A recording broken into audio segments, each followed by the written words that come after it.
So I thought I'd start by just sharing how deep these dock roots actually get. And this is only quite a small plant as well, but you can see how extensive it goes. No wonder we can never get rid of them. So this is the start of the dig down. We're about a foot down now. We're starting to find a few different treasures, a few roots, old glasses, stuff like that, jars.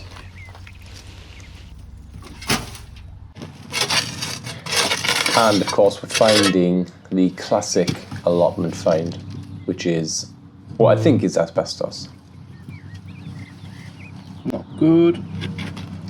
Oh wow, what do we have here? That's broke, whatever it is. Oh, it was a jar. Quite new as well. In hindsight, that was nothing to get excited about, really, was it? Anyway, we're on day 3. We're digging down about a foot, clearing out the sides. We're starting to see the base of the greenhouse now.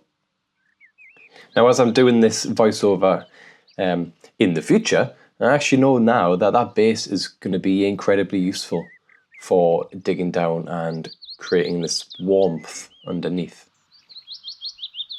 You can see here I've laid out some temporary borders where I will be walking in the middle, and the beds that'll be on the left and the right. I hammered the wood in and screwed in some long lengths of wood just to give me a rough guide, so I had something to work from.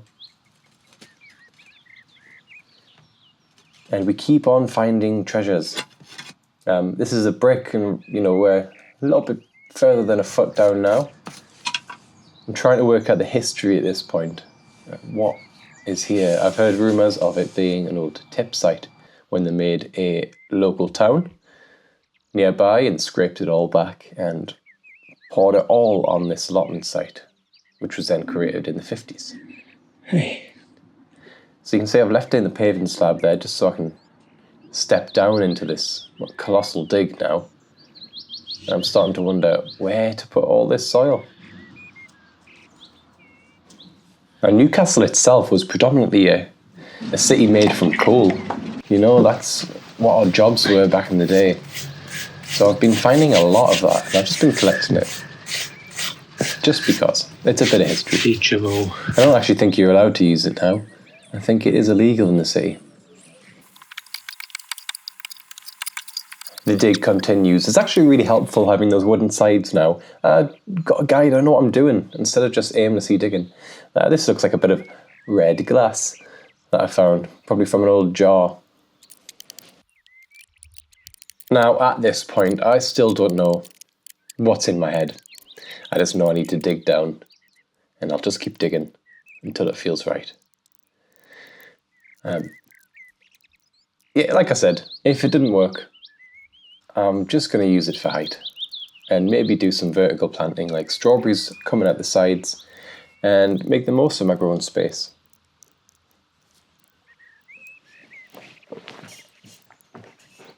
Oh, sorry, I was just having a coffee. At this point, I was starting to wonder what is under there, because the texture of the soil is starting to change. We got past this clay, and in my head, I was thinking clay is so old that it's going to be one of the last stages before anything really historic. That's a cross section there. Clay and coal, I think. It's gonna hold its own if it's clay. But clay is compressed over time, isn't it? So I was thinking, if I've already reached the clay, what is underneath that? Like, it could actually be quite special. Little did I know that actually that clay was uplifted from somewhere else and placed on top. So that is why they always put the clay on top to seal it all and keep it all in. This, I don't know what it is. It looks like a bone. Some kind of jewellery, pottery. Very fragile it was. So I didn't want to be disrespectful of the history here. So I was actually being quite careful when digging out the big bits of clay and everything else, just in case I found anything. And there was bits of pottery here and there, but really nothing major. No coins, no jewellery, metals, that sort of thing. It all felt like it was from a tip. So it had a lot of dark kind of ash, a lot of broken glass and pottery. But at one stage I thought, because it was underneath the clay and there were a lot of rubble and little pebbles and stuff, I thought, could it have been a road? But that's why I was being a bit more delicate here with the brush.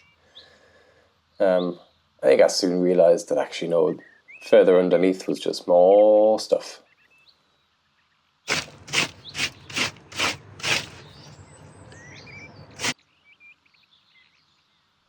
So I kept on digging.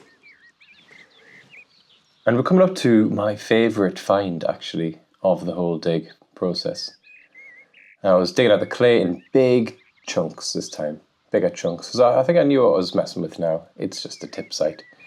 And the clay comes off easier when you do it in bigger chunks. Dig down and then I can just hoof them outside, out the door, into the wheelbarrow.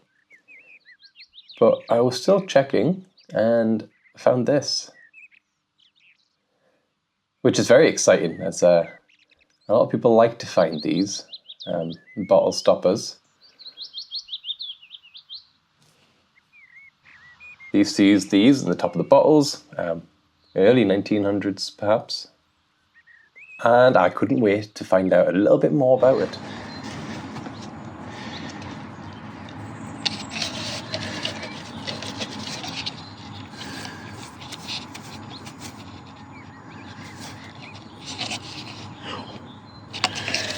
Is it Newcastle? Is it Newcastle? It is.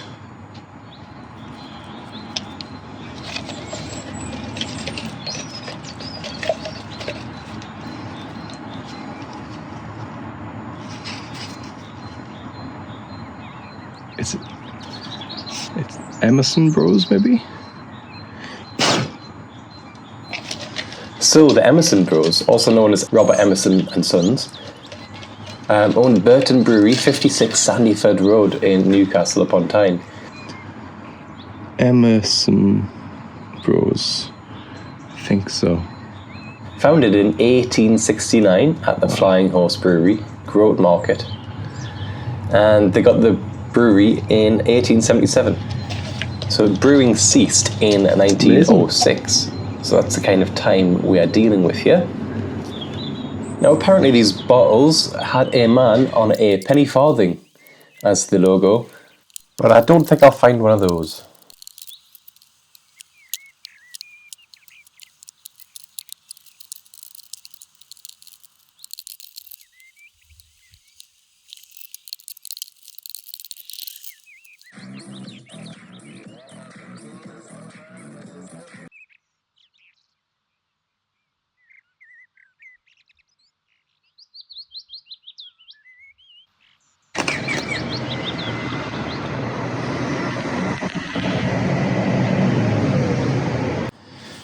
Right, I have came to the conclusion that this is like a slag heap and tip from the 1900s, late 1800s. So it's just full of old building materials, a lot of slate and general bricks, lots of different types, but nothing of interest. So I'm going to dig deeper. It's not a road like I thought it was. It's possible that they made roads from stuff like that, but nothing of interest. Yeah, lots of that slate type stuff. Loads of it here. Moved on to using like a fork to really get in there and break it up. Ooh, it's tiring this. This is like day 3. Digging down. Slate. So many different types of rocks here. We know it was glacial in Newcastle, but is that what this is? Still nice lumps of coal. Keep us warm in here. Okay, you don't have a problem with drainage here. Drain look, it's just full of rocks.